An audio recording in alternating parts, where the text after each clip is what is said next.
Hi and welcome back to the Monster Energy DreamHack studio in Stockholm, where we are one game into the Nordic Championship finals. And I just want to dive right into, we just saw the final tribe scoring the first win. And in just a few minutes, we're going to kick off the next game. But I just want to ask you guys, we saw the second appearance of Kog'Maw in this first match. Unfortunately. And also making it his second loss. So why do you think, what was the thought behind this pick? Vent your frustrations, Trouble. Go for it. I'm actually going to let you talk first, okay, so I can vent after. Just going to butcher all of my talking points, guys. Okay, so I think it's fine. I honestly think it's fine. As a... You know that Crispy and Collide, or Lion as he's also known as, they will be strong in lane. There will be a lot of bot lane pressure. Namix and Lannister adapting and playing maybe a little bit more defensive and just sort of accepting that and putting the focus elsewhere for quite some time. It could be fine, I think, and it just allows them to get these couple of items that they need, and also for Lannister, to do the same, and then come online later on. In my kind of surprise, I will agree, Kog'Maw can work.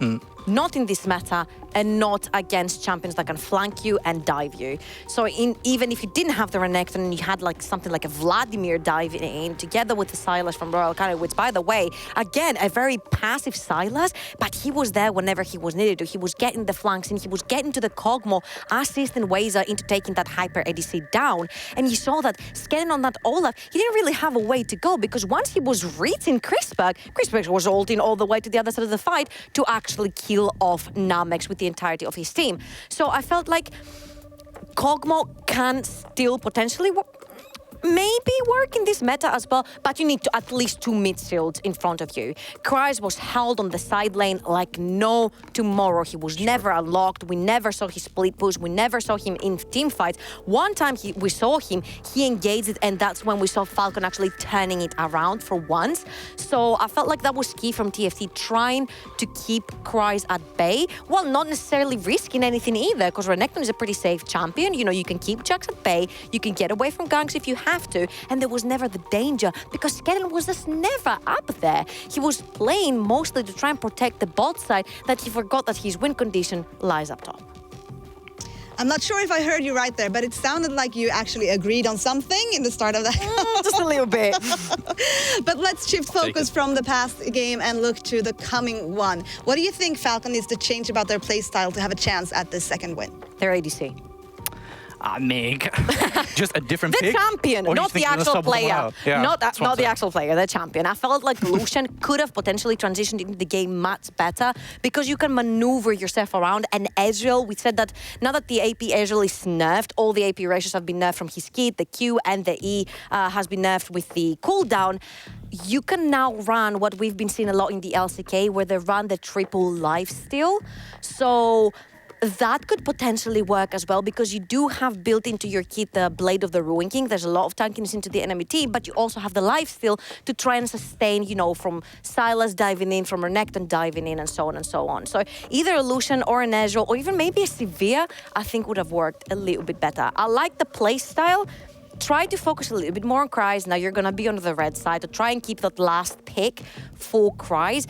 Keep it necessarily not crazy, defensive lane, but something you're gonna survive, and maybe just pick the Rakan for you, because they kind of left it open for grabs, and Collide was like, thank you, I'll take that. Yeah, felt a little bit as if they gifted away comfort and then drafted themselves into uncomfort.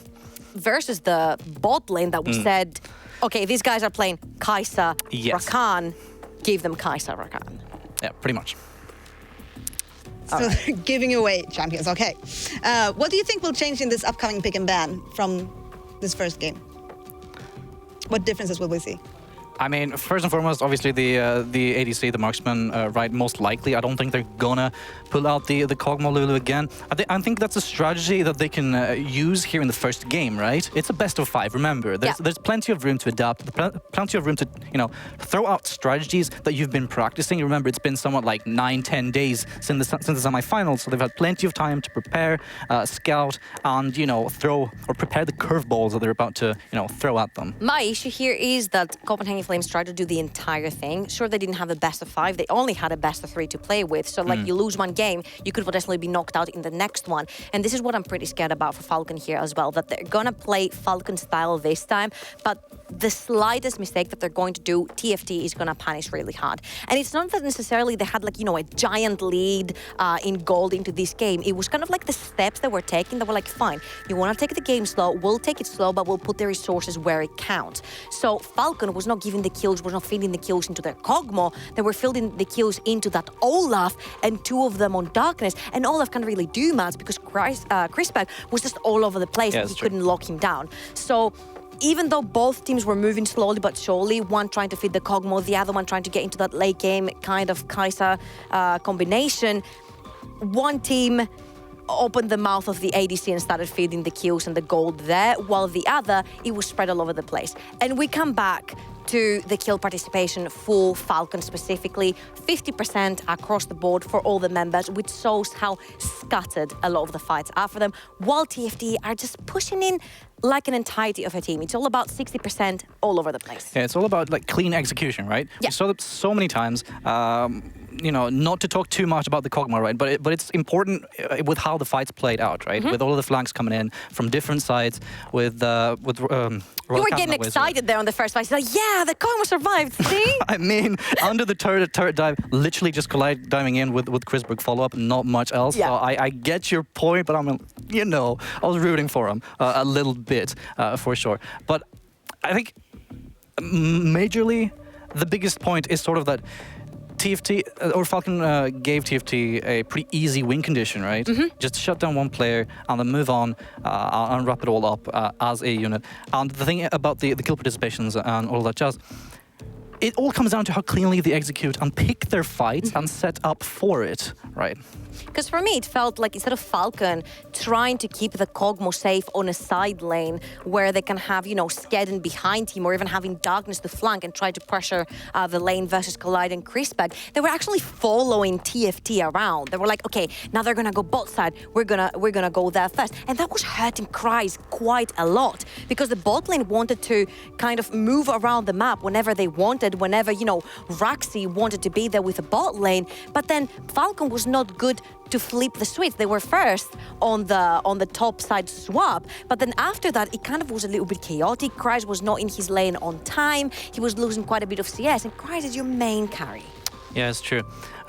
We are heading into picks and bans now. No surprise here. Well, look at that. The Rakan removed away from Collide. It makes utmost sense. It's the first ingredient for a pretty tasty recipe here for I think let them Falcon. have the Aatrox because they banned Aatrox, Thresh, and Nautilus, and just banned Rakan, Thresh, Nautilus. Just ban all of them, force Collide onto potentially a Braum because that's the last thing that the next thing that comes into my mind when it comes to support. Force him onto the Braum and then reply with something like potentially, you know, a Morgana to keep your lane safe.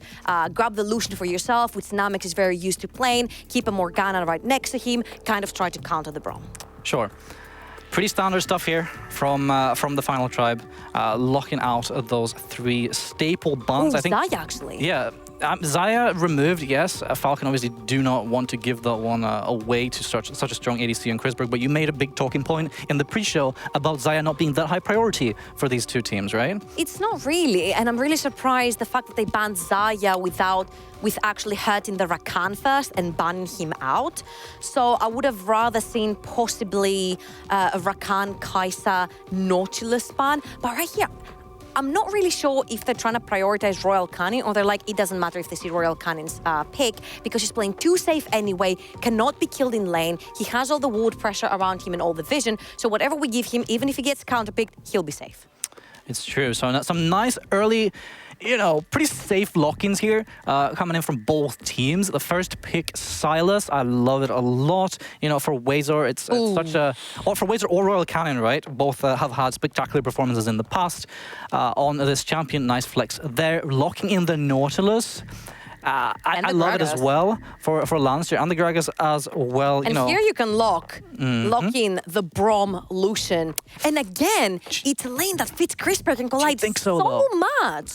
it's like the aggressive lane to play against. Sure, you have the Nautilus, but you also have the lockdown, and they're gonna lock it in right here because remember, you don't necessarily have to hit Namex to get an advantage in the bot side if you're TFT. You can just keep on killing Lannister over and over and over again, never letting him roam and forcing Namex underneath his tower as well. Now, if you have a sniff that Raxi is down there too, then Namex cannot even be underneath his tier 1 tower.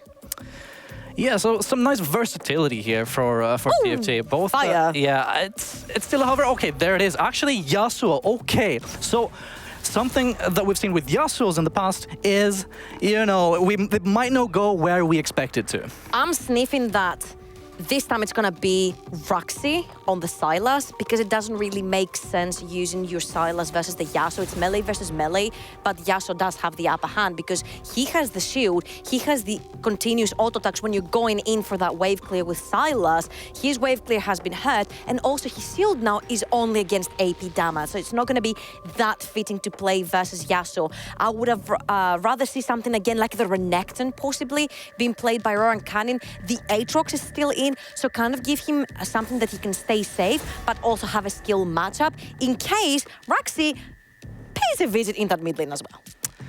It's true. And now at the second ban phase is underway, we see some characteristic bans as well. Akali taken away from, you know, mostly Royal Cannon. It's a throwback from the SEL finals. He hasn't played it that much throughout the Nordic season, but in the SEL, did use it, I think, 3 out of 4 games or something like this. Had fantastic performances on the champion as well. With that Skarner also taken away from Raxi, there's another lockdown. Vladimir Jack's taken away as well. Should be an ADC locked in here, potentially for Namex. I'm expecting something like a Severe to come in because then you're going to have the ability to move around the passive from Braum. That's the only thing that's left with you since you've locked in the Nautilus. You can't go for the Morgana. And I like that because that's engage and disengage potential this time on Namex. So he doesn't have to kind of run around and expect his team, you know, to free him from the pressure. He can actually free himself. Okay, so if Sylas, you're predicting that Sylas will be used in the jungle here then, yes? Yeah. Because you really don't like the matchup into... Okay, well, there it is. So it's going to be a solo lane. It could be top, but you could also choose to send the Yasuo top lane as well. So I mean... okay, Trouble, take it away. Kryze is not going to play Yasuo. You don't think Get out of here, last No? No. This is a 100%...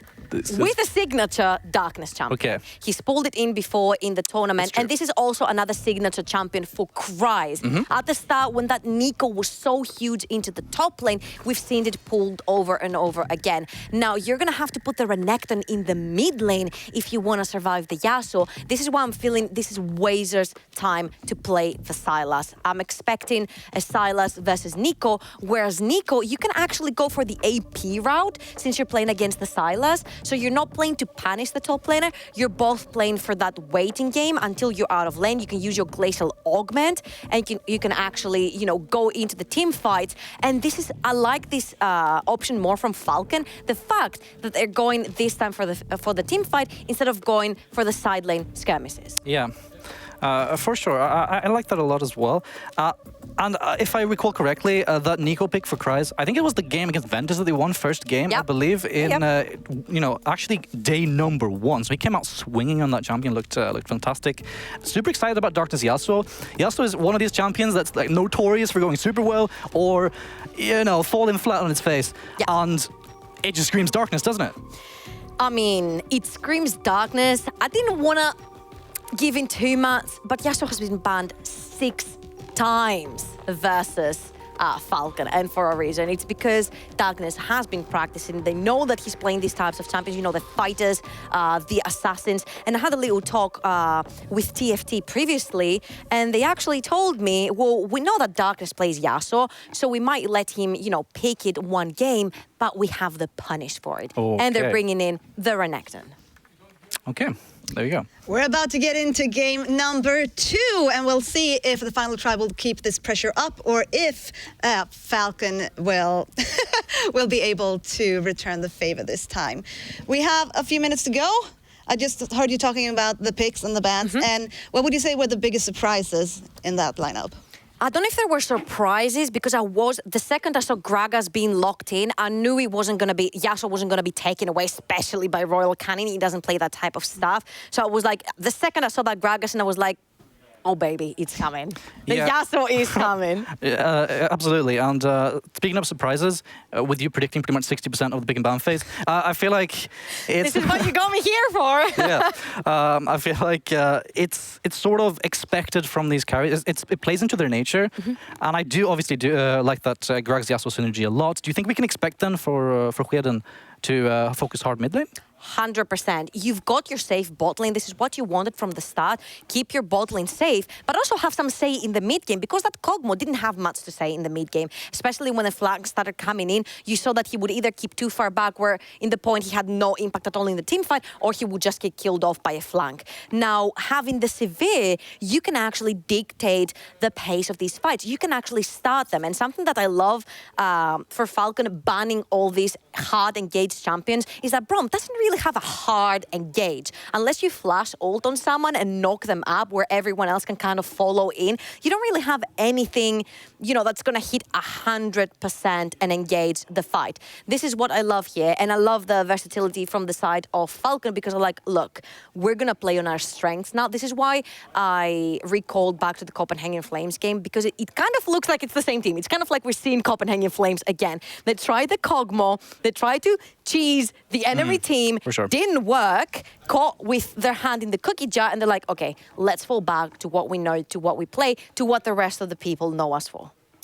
And then the Lucian Braum lane coming in as well, that you've wanted to see for quite some time then. But as you said, it's not like guaranteed lockdown or anything, right? But, you know... It's guaranteed aggression, though, for the bot lane. Because ChrisBerg and Collide, if I had to give a duo to ChrisBerg and Collide, I would always give them Lucian Braum. It's kind of the lane that establishes a lot of pressure together with Zyra Khan. And we saw that one getting completely out of the picture with the first two bans coming in from Falcon. So Braum made sense, because that's the fourth support that I'm thinking that Collide could potentially pull into a game. And what better and aggressive to put next to the Braum other than that Lucian, where you can kind of start popping in the passives like it's candy. For sure. So we fully expect ChrisBerg and Collide to just take it away then, you expect, with perhaps Darkness as well on the other side. Exactly.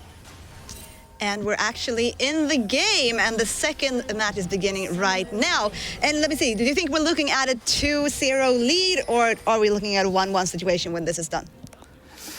I would say that because this is looking more like Falcon, I'm gonna put my little satchel of gold on the side of Falcon for this game, because I want 5 games. Yeah, I have to say Falcon as well. I do think that the Final Tribe have some answers. You know, the Braum Lucian lane down the bot side looking strong, at least in theory as well. You've got the Renekton answer to the Yasuo. So while this is looking like Falcon, it's sort of also looking like a TFT who knows how to respond to it. What do you think about, let's talk about the players. What do you think I'm so sorry, I'm just babbling. We're actually... You want to get into the analysis too, we love that. I want to talk with you guys so much, you have so much good stuff going on. But we're gonna just get the game going and wish both teams good luck in the second match. Okay, fantastic, guys. Are heading into game now. With this exciting match number 2 here between Falcon and TFT. As we said, Falcon, they're looking more like themselves here in the second game. Already Darkness trading a little bit with Royal Cannon, but obviously the Final Tribe, I do think that they're looking hot with the answers, but look at this bullying that is already pulling out. I mean, we were expecting that, right? You're not gonna pick Yasuo unless you know you're gonna bully whatever TFT throws at you. There is the possibility of the Bruiser in the mid lane. There is the possibility of a Control Mage, which you definitely don't want to play against the Yasuo because it's really tricky. And I kind of like these two compositions. Sure, TFT is again playing like TFT. You know, Raxi is favored in that sense. It's very LCK favored as well. It's very prioritized over, you know, in the Asian leagues over there. But seeing the Gragas onto Skaden, I wanted to have more impact. Cries! Look at this. Cries coming in with the press the attack. I mean... Nico, by the way. Wazer kept the flash there. The actual... Beast knew he wasn't going to die from the last auto attack. You think so? Yeah, probably, right? Because if Cries flashes for the auto, it's a regular auto. He obviously just used his empowered from the W, right? I think he would have died anyway. You think so? He's rocking the Dorn's shield there, so... Yeah, as well as extra damage from press the attack as well, exactly, right? So, exactly. Very borderline, but I think Cries is just happy with getting that that advantage. And he got back into lane. It's true. And he has So it's an extended advantage for Kreis then. Okay. And he's stolen some stuff for Kalista, but we don't talk about this. Yeah, exactly. There's not much to say about that in the item department. It's just a strange visual bug, perhaps.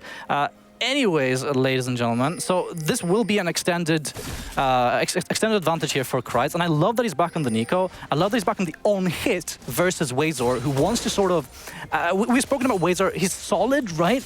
But his role isn't to take over, it's more so to be utilized later on, and as so, he just needs to, you know, stay relevant, stay put, and wait to, you know, come online as a team. Wait a minute.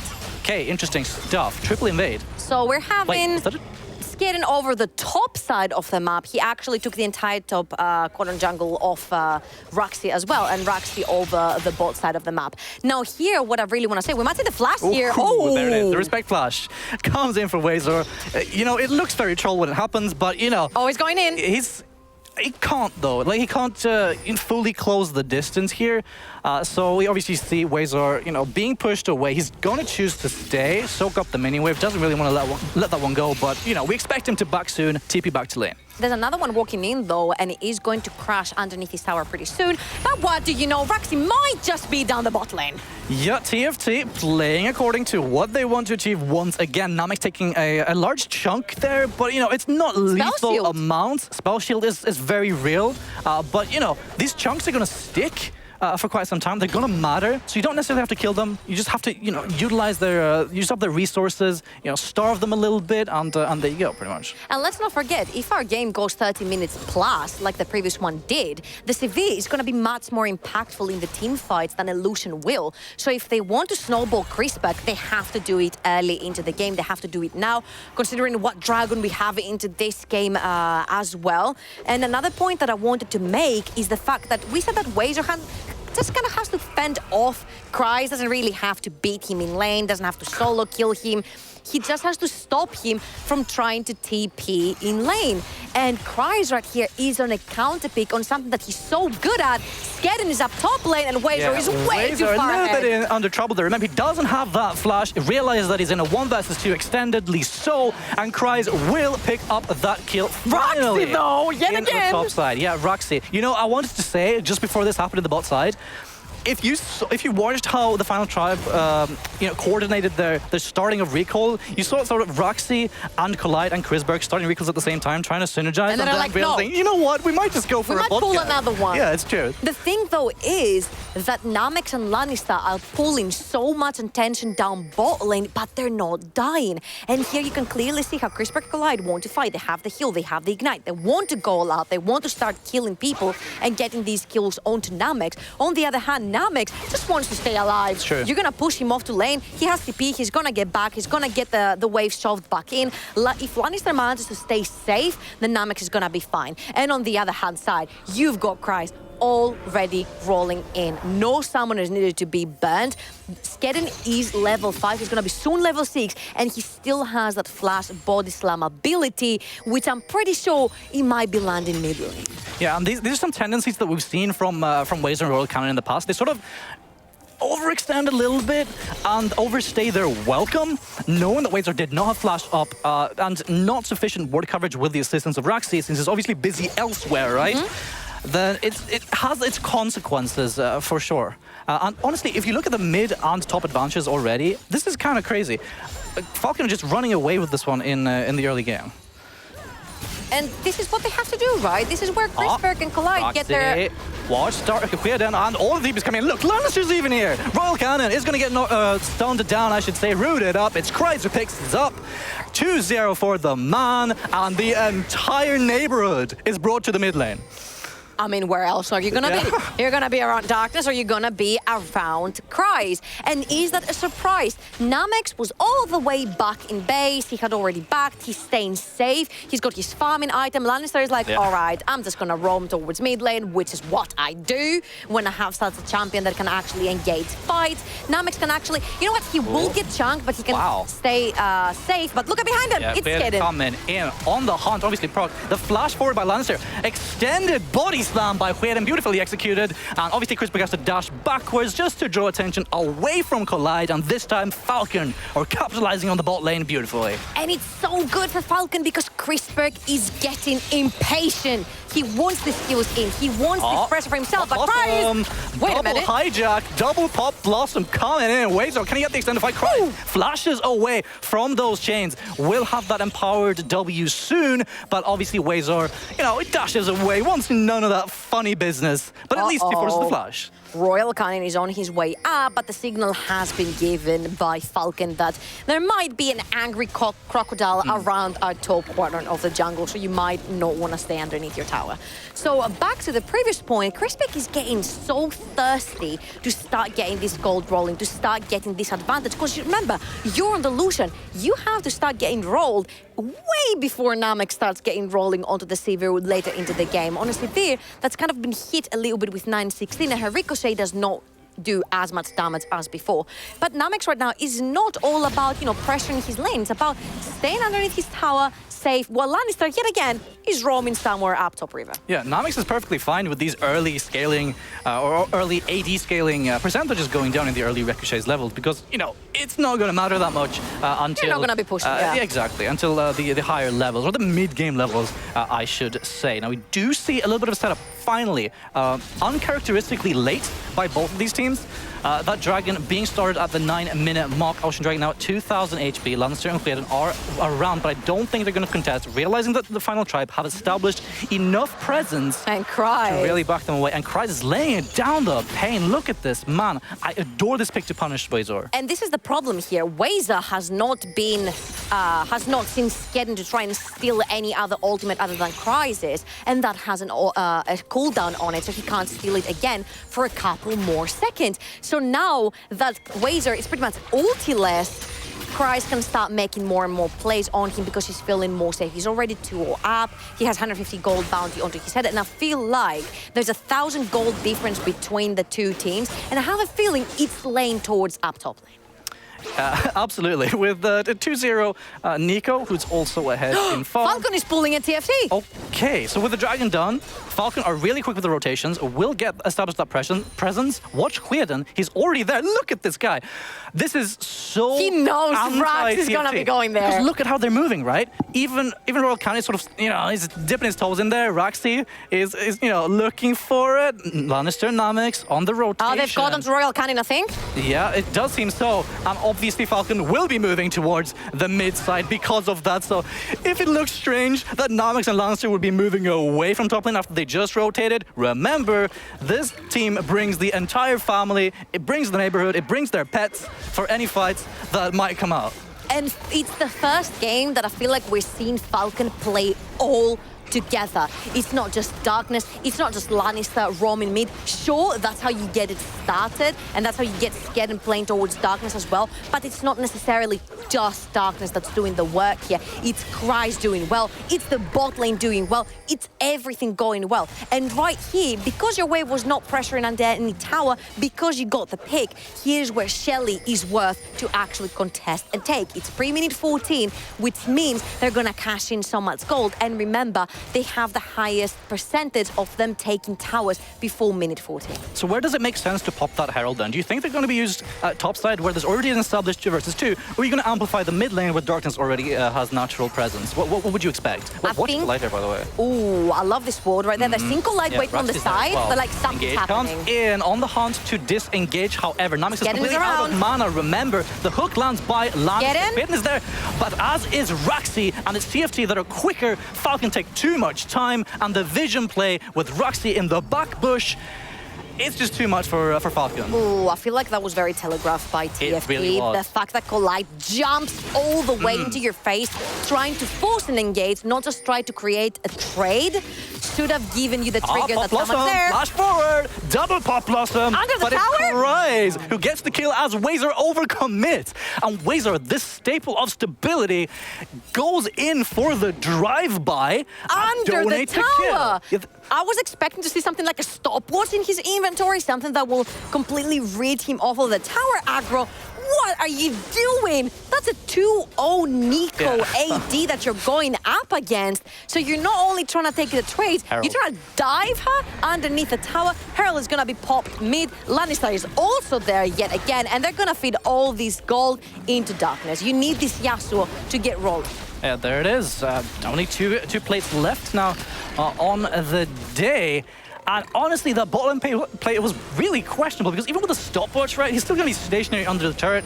Kryze with these auto attacks, flash now also available to him. He was flashless, I think, at that point, Kryze. Yeah, sure. Wazer did flash on him, but it's, you know, it's questionable stuff. Perhaps TFT seeing the game slip away in the score lines maybe is getting to them in the second game of the ultimate finals of the Nordics. The problem here is that TFT is running a mid-game composition. So seeing Falcon with the late-game ADC hyper carry rolling away with it is like, okay, if we can't win mid-game, we're definitely not gonna win late-game with that severe Ricochet running in and taking 50% of everyone's HP every time it hits. So Skerin is reading Roxy so well this game. Yeah, for sure. He's done his homework. Let's just say that. Now, Rax is sitting in that control ward, but that doesn't matter because it's as if Falcon has vision on them because they know their tendencies so well. Look how long he's sticking around for. They know that Chrisberg is playing solo in lane, so they're like, okay, whenever Chrisberg is solo in lane, Collide and Roxy are usually on a side bush. And since they don't have that vision, we're like, okay, we're gonna play back, we're gonna pull Skerin down just in case, and we're gonna make sure that everything's fine. So we're gonna go into a brief pause right here, and we're gonna be back really soon. But the thing here is that everything is just going clockwork for the entirety of Falcon. They picked up this defensive lane in the bot side to try and fend off the Lucian Braum. It's doing great. And Kryze, they prioritized him for once, which they can if they're red side because they have the last counter pick. He's doing great. Darkness, on the other hand, I haven't seen him as active as you would usually see him. And this is why I think... What, Kryze? Not Kryze, I'm sorry, Darkness. And this is why I think that he kind of maybe listened to us and about the first bloods we've been talking about and how he gives a lot of them to the other team. And I feel like that has something to say. Sure, but he's also been hard bullying mid lane. There's something like a 30 CS lead over Royal Cannon's Renekton, and that's massive. With the Renekton that was specifically, or, you know, we said it was specifically tailored to go into that mid side. The fact that he's behind by such a large amount. Meanwhile, there's a solo kill right as we get off from the pause. Speaking of which... Darkness! Yeah, Darkness really going hard here. Not showing any mercy whatsoever. Speaking of not being proactive, well, there you have trouble. And it's so funny because we talked about Sylas and his strength on the AP shields, the magic resist shields. There's no one but Gragas that deals AP damage onto Falcon, and the two side laners is a Yasuo and an ADC Nico. So who are you gonna try to focus? And who can you act? It's not about focusing, it's the fact that you want Sylas on the side lane to try and fend off anyone who can actually be split pushing, which could be Darkness, it could be Kryze. You can't beat none of them. Yeah, a little bit of a pickle here for the final tribe. Yeah, I mean, so if you were to point out one person with a massive CS deficit top, massive CS deficit, I can't speak, mid lane, sure, Chrisberg is there, but do you think it's going to be enough, this Lucian, going into a later game Falcon?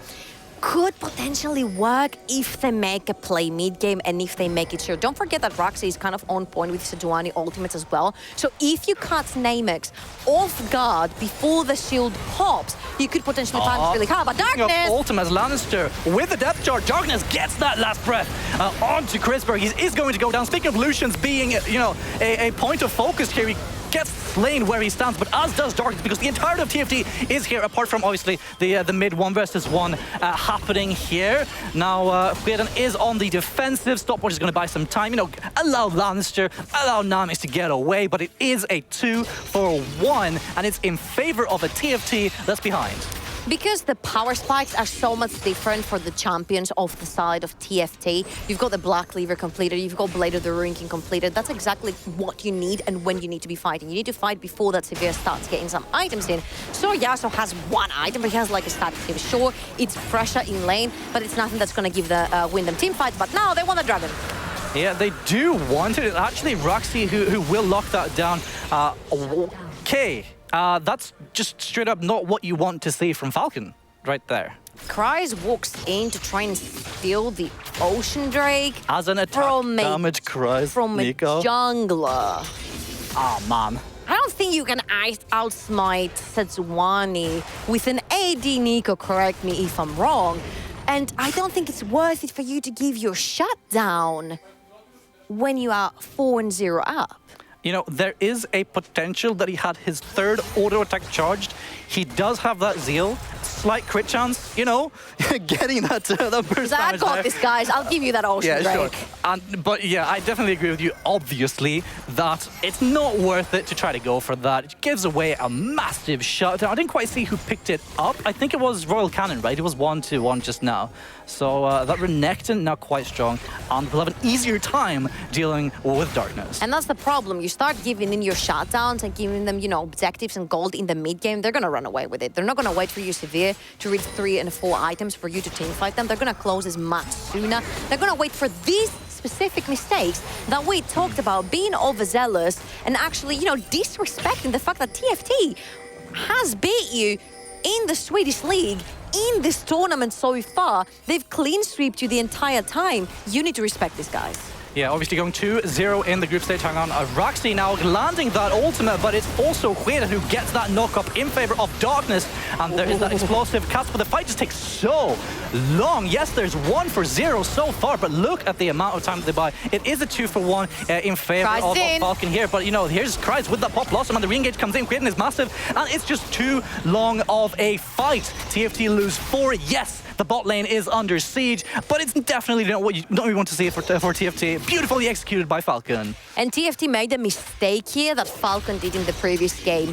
They were the ones that pulled the trigger. It was Raxi specifically that pulls the trigger for that engage when Wazer has no TP down. Bot lane doesn't manage to interrupt Kryze on time, so he gets that man advantage for Falcon up in the top lane, cleans up the fight, cleans up the mid lane from towers, and then I want to go back to a point that we had when we were talking in between you and me. When Collide does not have that 100% engage for sure champion, and it's Raxi engaging, it sort of falls like, it feels like 50-50 if it's going to be a good or a bad engage. Yeah, and that's why I personally was skeptical on the Braum, right? I agree that it's a super strong lane, especially for a team that plays so much around the bot side, right? But it isn't that guaranteed engage for Collide. It isn't that guaranteed CC. Yeah, you have to have the follow-up auto attacks. Yes, you have your Glacial Fissure, but even that takes some time. Is pretty telegraphed as well. You have to jump on someone or flash in. And get the angles and all of that jazz. So we're sort of seeing that it's more difficult for TFT to find the setup that they need to succeed. However, speaking of setup, Raxi with that Sejuani ultimate, the calling is huge. 2 people go down. Namek slain crucially, and it's a 3-0 for TFT. The fights are just, you know, one after another. Hot potato trouble. And it's really weird from Falcon because you don't really have to be there at that point. You know, Baron is spawning and you haven't seen the entirety of TFT, but Baron was not up yet. It's up now. So if there was a time to start pulling the trigger, wait for your 2 side laners who are the ones that are carrying the game so far before you go in. Now, is Kryze going to pull a Kryze? What do you think? I think Darkness is going to pull a Darkness here. He's going to go in. He's charging up that knock-up, but he can't really find it. The pop blossom knocks up, or locks down, I should say, Darkness. Kryze is soon to follow. They disengage away. Oh, beautifully sidestepped by Chris Berry. Look at him, just fancy fit all the way. They re-engage onto the Baron. Yes, Namix has arrived, but who even cares? Because Wazer will knock him up. However, Hueda is much more of a problem, or, I mean, he was more of a problem. Disappears from the face of Summoner's Rift, and it's going to be TFT with the Baron at 20 minutes. What a turnaround! Falcon are losing their minds. It felt like at the start it was TFT that were like, okay guys, nothing is going right. Chrisberg is not getting kills. He's actually falling behind. That Severe is starting to scale. What are we gonna do? And then Falcon is like, don't you worry. We're gonna pull mistakes that you can punish, and then you can get back into the mid game. And that's exactly what happened here. And in this Baron contention, since you know that Skedden is almost there. Don't pull the trigger. Don't go that close if you're Darkness, because you know they have ways of re-engaging onto you. Wazer is not gonna say no to pulling his flash to try and get the chain on you and get you completely off of the map. And then he felt like Falcon kept running one by one in to 5 members of TFT. Yes, and exactly. Wazer, he's had such a hard first 15 minutes of the game. Look at Kreis and the advantage that he has had to play against. Wazer, I'm speaking of then. With that on-hit Nico, just pummeling him with auto attacks, you know, forcing him to flash away respectfully. But now, when the final tribe can start to utilize him as a tool, this is when he starts to come online. And it doesn't matter that he has a 40 CS deficit. Who even cares at this point? You only need the chains, don't you? Up mid-turf falls, and Culling used to push them away, but meanwhile, topside, Darkness finds himself in a little bit of a precarious situation and is going to get that knock-up. However, Final Breath comes in, but the stun and the follow damage is way too much. Quaden is trying to come in because, you know, it's Falcon. He wants to, you know, hold his brother's hands, but crucially, Darkness goes down, the turret falls after. All right, I think like Falcon have to do a Dusty and hold on to the pace of the game for now. They're not that far behind in goal. It's just 3K. That Severe is going to get there. That Yasuo is already there. Infinity is completed, Static Shift completed. That's all you need to shine. Have Kreis on a side lane and try to farm up your carries. And don't actually, you know, over-aggress on someone else. Because if you're Darkness, you know you're sitting up there. And then you're like, oh, they're chasing. Yeah, on the hunt, Royal Cannon flashes straight into several. The depth charge coming in, locking it down. And there's going to be the kill for Falcon. Beautiful stuff, but they have to commit like 4 members only to get him. And he's not even the main focal point, but at least it stops the momentum. That's okay, because I was about to say, it kind of stops TFT from thinking, okay, we got this in the bag. It's easy. They're not going to be able to kill us because there's so much damage and pickup potential from the side of Falcon. There's actually more engaged potential from Falcon than there is on TFT. The only problem is that Kreis is an ADC here, and he has to play accordingly. So you're either going to have him on the side lane and pull in the TP somewhere, you know, outside of the fight so he can actually impact the fight with the auto attacks, or you're just going to keep him on the side lane and stay safe underneath the tower with the rest of the guys that you have. On the other hand, though, you've got a Yasuo, and you definitely want to be pulling in the team fights that we talked about. This is what was scratching my head with the Nico, because I was like, we haven't seen Kreis play Kennen in so long, and he's so dominant, whether it's AD really Kennen or AP Kennen. So I felt like, Kennen would also be a good choice here. It's kind of like very similar to a Nico. It really is, and both players do play this one quite well. Flash forward by Collide, you know, just showing that he has to flash away or flash forward to get that like, engagement. But however, beautiful cast by Quaden. Darkness gets the ult, but it's in the middle of 5 people. And does he really want to go for that one? The Yasuo syndrome comes in. Sure, it's a beautiful setup by Quaden, you know, splits the fight a little bit, but he finds himself in the middle of literally the entirety of TFT. And you said, yeah, you Static Shift Infinity Edge. You know, great stuff, but not alone. It was a great ult by Skedden because it caught Crispberg, and Darkness could actually get Crispberg all alone because it split the entirety of TFT, and then Darkness jumps straight onto Crispberg and gets him super low. Now, had Kreis been there 2 seconds before that fight happened and being able to kind of close in from the flank, I think that would have been a completely different story. But playing again 4v5 is never going to benefit you. It really isn't. But so Falcon, you know, get a taste of that. And here we sort of see, I don't want to bring this up again, but it is Darkness, right? And these kind of things... Trigger happy? Yeah, trigger happy. That's pretty much the word, right? You see this guy, he sees the opportunity to go in. He's like, oh, I got this. He says, I'm on it, boys. He's just straight up in there. And Kreis is like, team, I'm not even there yet. And I don't know if that's miscommunication or just eagerness, right? You could have actually disengaged there with the Gragas ult. I don't think that was a disengaged ult from Skedden. I think they saw Kreis coming from the bot side river. So they're like, okay, if we keep them busy, knocked up in the air with a Yasuo ult, maybe Kreis has the chance to come from a flank position and kind of, you know, pincer them in. But that was way too early because Kreis was nowhere near. If Skedden wanted to disengage, he would have ulted on the front line. Well, there you have it, boys. Trouble breaking it all down for you.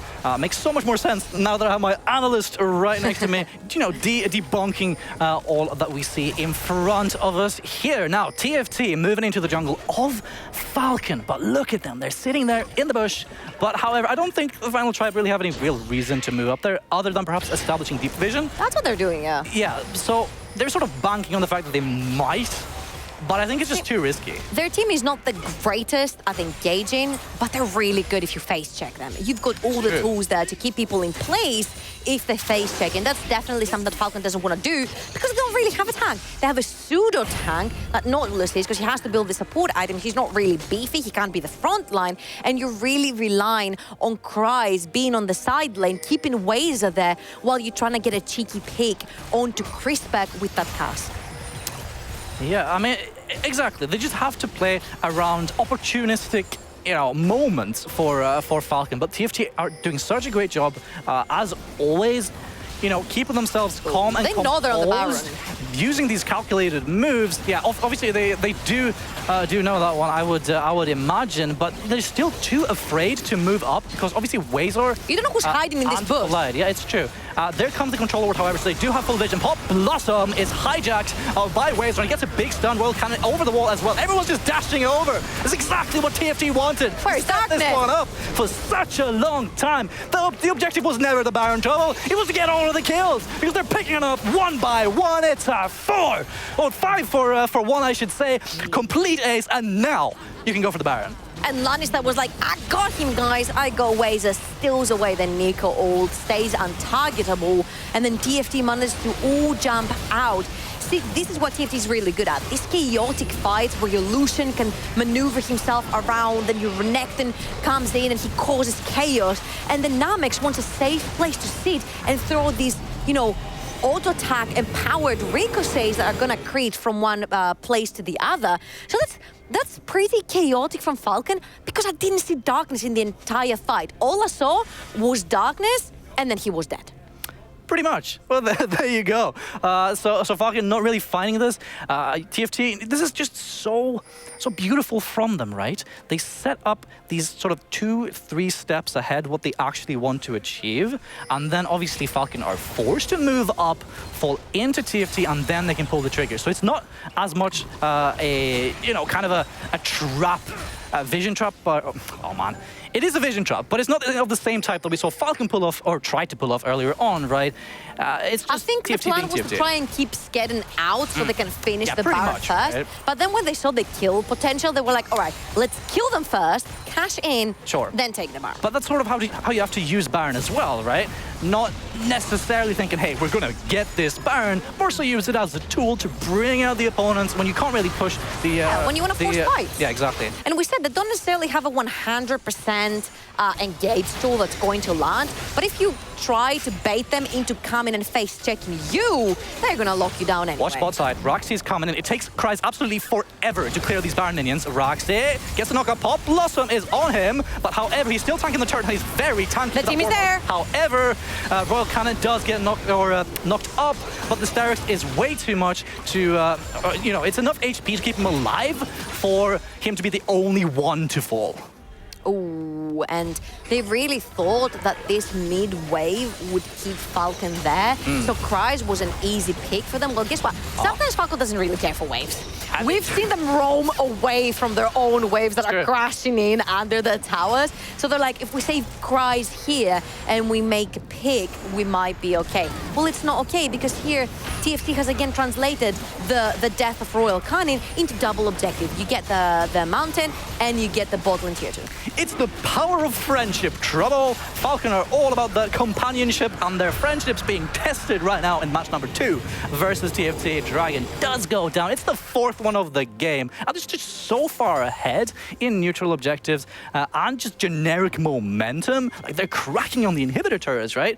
And it feels like we're a small way away from this turning very explosive, very detrimental for Falcon real quick. I mean, they are sitting 7,000 gold in deficit right now, and they kind of went from a position where they were ahead. The Severe was doing great. He's still doing great. He's 5-2, but it feels like he's just not been able to find the gap to start last hitting members because there is no front line for him. There's nobody that will sit in front of him and give him the time and the space for him to start bashing down these auto attacks and being a real threat. And now he's most likely going to be forced to go back to the fountain. I think Waiter's ultimate was actually Skidding there, but it's Skidding who gets knocked out. However, the follow-up and knockups and follow-up CC are huge, but it's just not enough. Because TFT are just straight up too far ahead. Chrisberg chasing away 2 as the rest of his team cleans up the fight. It's a 3-for-1. And there you have it, ladies and gentlemen. Chrisberg gets in with the snipe onto Lannister there. And they will be sieging on into the mid side. Only the Nexus turret stands in the mid part here. Can Namek do it? I don't think so. I mean, it just pops, right? You know, A for effort, the spirit is there, but the Nexus turrets are not, and it will be short pause before the Nexus actually explodes. It will be the final tribe securing match number 2 and taking us to match point. Ooh, and this looked like a complete different game the first 10 minutes. Falcon did everything right from the picks and bans phase to the early game, and it kind of fell apart because there were overzealous moves, trying to steal an Ocean Drake with an AD Nico, getting caught, not establishing enough vision to the point where you actually are forced to face check a team like TFT, and then you're giving these shutdowns, if your cries, to members who can actually grab them like Royal Cannon and be a menace into the mid game. So it was kind of like everything was great until it wasn't. Pretty much so. A little bit back and forth actually throughout the entire thing. Yeah. That pretty much sums it up, but wow, what another great game, and how great of the TFT to score that 2-0 lead in games. With this outcome, we might be looking at one final game to settle the tournament. I don't want to think about that. No, nothing's set in stone, so let's talk about how they managed to secure the second win.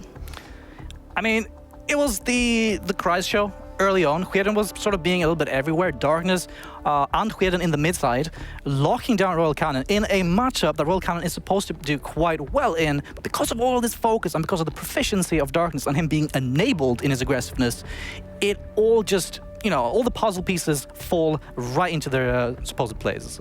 And before I talked to the players and they were like, we have something for Darkness, you know, I felt like it was more like, we don't have something for Darkness's Yasuo specifically, but we've got something that counters his aggression. And it's every time he will make that mistake. And we've seen him give first blood after first blood after first blood. So the second we see him taking that slight misstep, we're going to capitalize and punish and turn this whole game around. It took 3 crucial mistakes from Falcon, and TFT took the game right back in their hands. It's true, and I really like the utilization of the Baron, obviously, right? The way that they lured them in, all this setup just comes into fruition. It's so textbook, and they're so good at what they do. And honestly, if I'm going to be completely honest with you, I think this takes a big toll on the mentality of the Falcon lineup. Speaking, of course, you know, slightly to their history as well against this specific team, you know, having lost quite hard in the past, are now down 0-2 in the finals of the Nordics. This is literally it. It's going to take a lot. And I thought the strategy of kind of taking the engage away from Collide was the fact that he wasn't going to be able to make this play, to dictate the pace of the game for Falcon, you know, that they were going to be able to play their own game and pull their own engages and kind of play their own team fights whenever they wanted, whenever they saw fit. And it felt like they took the engage away from Collide just to walk back into it. Pretty much. That's what you do with Braum, I guess. You guys talked a bit about the mental game that faces Falcon now and what they need to do to turn this around. We're going to go to another short break. When we come back, we might be facing the last game of the tournament. But as I said, nothing's set in stone, so don't go anywhere, and we'll be right back.